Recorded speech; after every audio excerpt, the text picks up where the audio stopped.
Gacha games do a lot of things for the sake of money. Often this entails things like bad pull rates, time-gated systems, and ridiculously priced premium currency. But one thing that gacha games have been doing more of recently is extremely profitable and is pretty universally approved by the gacha game community. And that thing is crossovers.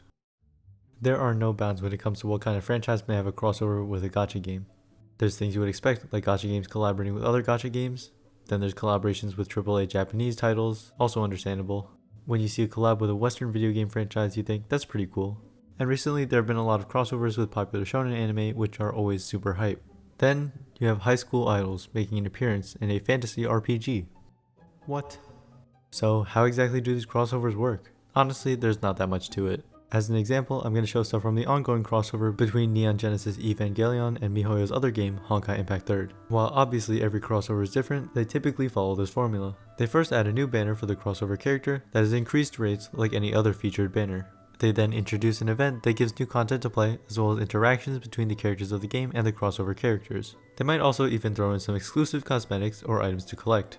I guess when I describe it like that, it doesn't sound too interesting, but they tend to build up lots of excitement within the community and end up being quite fun. But really, one of the main draws of such collaborations is exclusivity. If you don't get this character now, you might never be able to get them. Fans of the game who have stopped playing will come back to get these characters. Fans of the crossover franchise will start playing the game to get these characters. And while it may seem rather predatory to make desirable characters so exclusive, it might not be that simple. For example, in the Eva crossover, you can get Stigmata for Asuka, Rei, and Mari, which are basically pieces of equipment.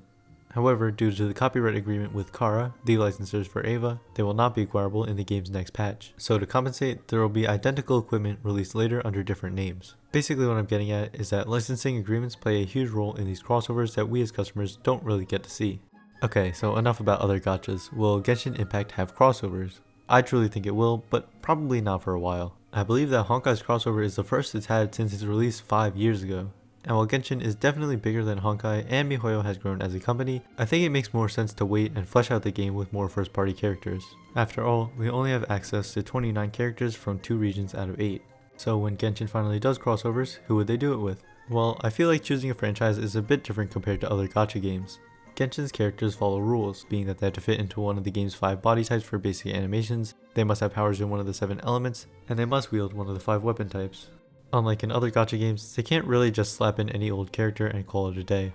The most obvious crossover to do would be with Honkai Impact 3rd, because it was hinted that they share the same universe, and the fact that they are both owned by the same company means no interference from copyright.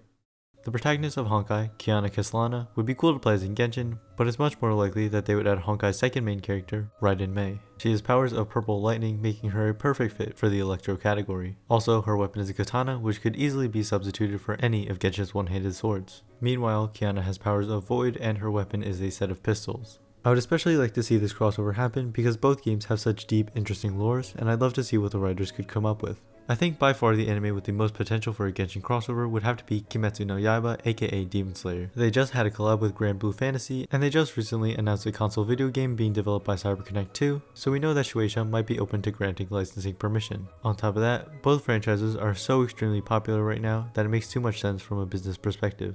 In terms of gameplay, the fact that Tanjiro and Zenitsu both have elemental powers and use swords means that they would both fit in quite well.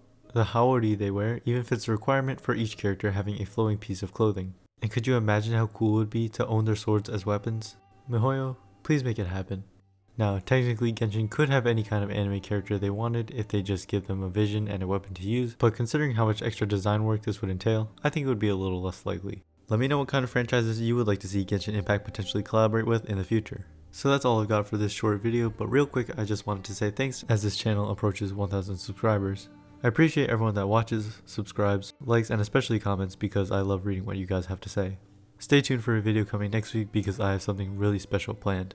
And as always, thank you for watching.